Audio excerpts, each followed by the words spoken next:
Welcome to Riks Europe. My name is Peter Kleppe and I'm delighted to have as my guest Fred de Fossard. He's the Director of Parliamentary Affairs at the Legatum Institute, which is a British think tank. So welcome, Fred. Hi, Peter. Great to have you. Great to be here. So obviously, today we will discuss the fallout of the British general election, which witnessed the end of conservative rule in the United Kingdom after 14 years. What to think of that, Fred?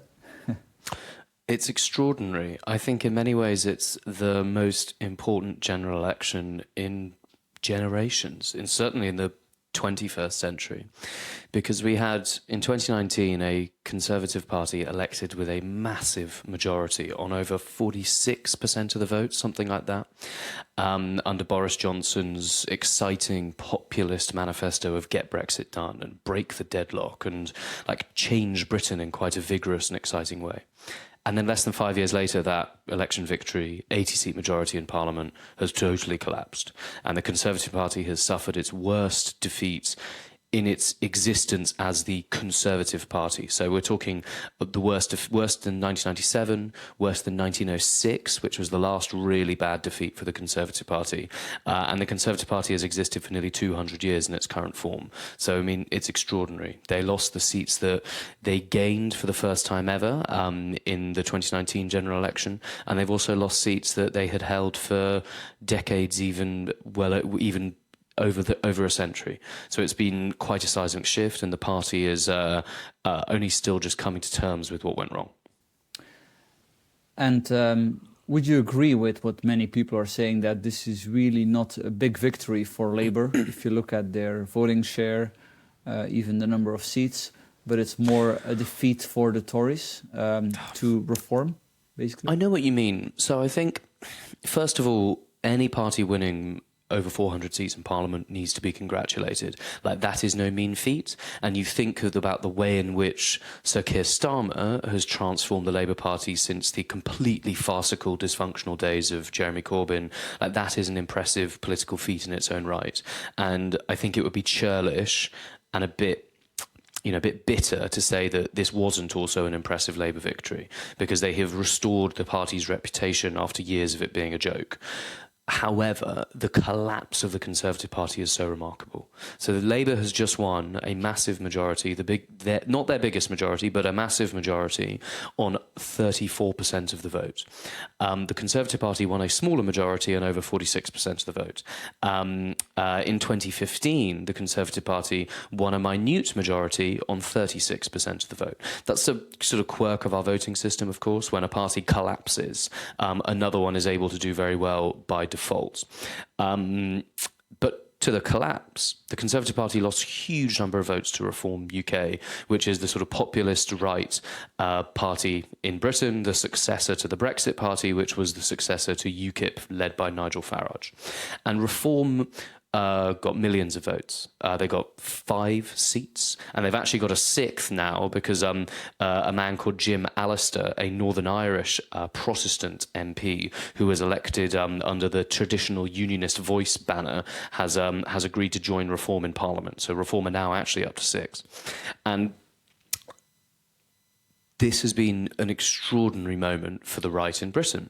Now, of course, when a party gets millions of votes like Reform, they don't take only voters from the Conservative Party, but all opinion polling at the moment suggests around 70% of Reform's voters are former Conservative voters and around 20% are former Labour voters and people that previously never voted. So it's a huge change on the right. Reform are now sitting in second place in 98 seats, I think, out of 650 seats in Parliament. So in many parts of the country, Reform can make a viable claim to be the true voice of right-of-centre opposition to Labour as well. So these sort of tectonic plates are shifting, and the people that Reform have got elected into Parliament are not necessarily like wild-card outsiders.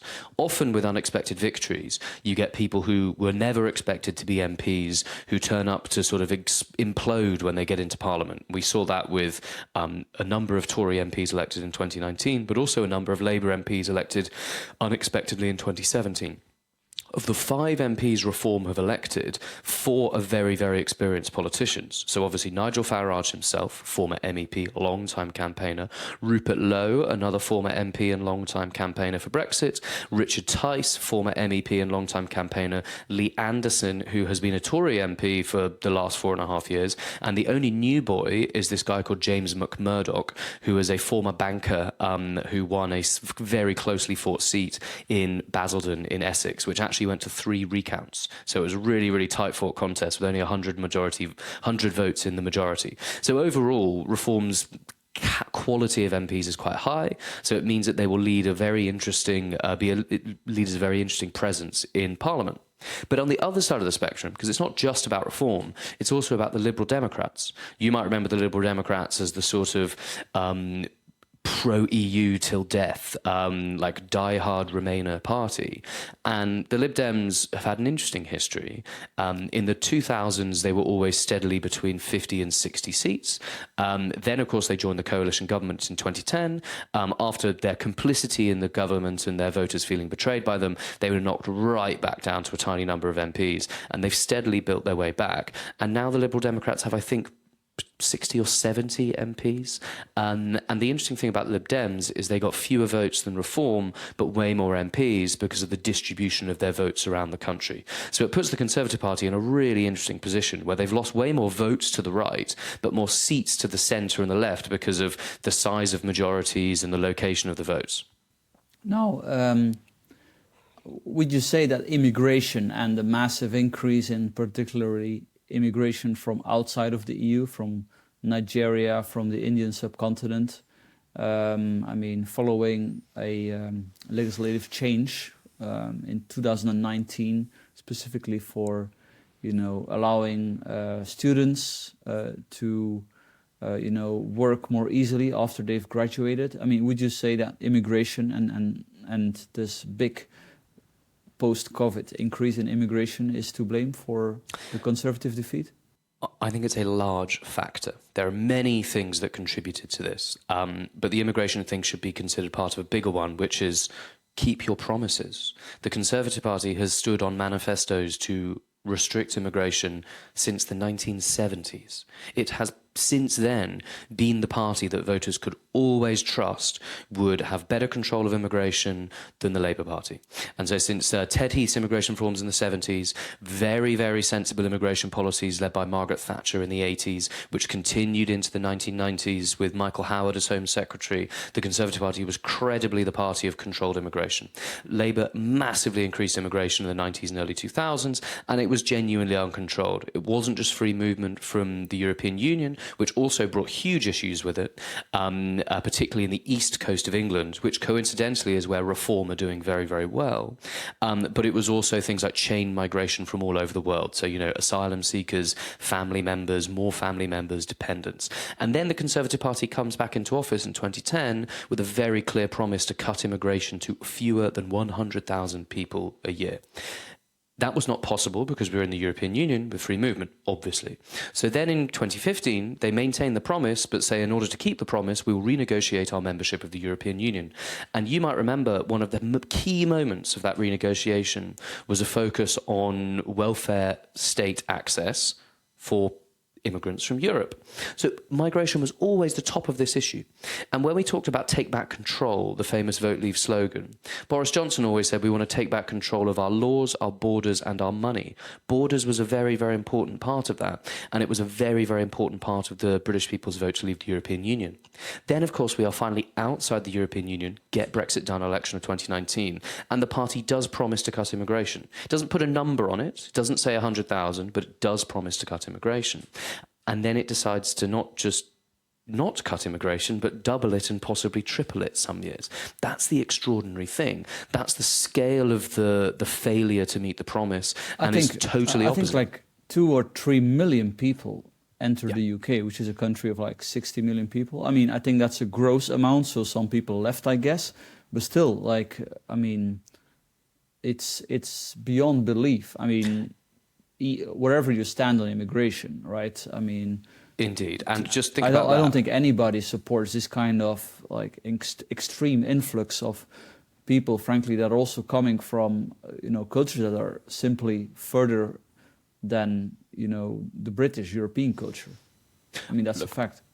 Exactly, and I think these sorts of things have been extraordinary. Combine the number of people coming in with how few houses we've been building. Britain, on average, builds between 200 and 250,000 houses a year, and those houses are not put in the areas of highest demand. I think last year, London only started 1,500 new houses, and the majority of the immigration into the UK is coming into London. So, rents are going through the roof, house prices are going through the roof, infrastructure is straining, because there's simply too many people for what the city and the country can provide. And so no wonder that finally the trust that the electorate had in the Conservative Party to keep its promises on immigration has finally broken. Think of it like an elastic band which stretches and stretches and stretches and then finally snaps. And I think there are many other reasons why the Conservative Party lost the general election. They promised to cut taxes, but they increased taxes. They did not improve the state of the health service, but there is a relationship with immigration there, of course, with demand on public services. But still, the health service did not do well. Inflation got very, very high in 2022 and 2023, and voters punish governments where they have high inflation, like really punish governments. But immigration was really part of this because it was the key promise they made to the electorate, and it was a promise they were unable to keep.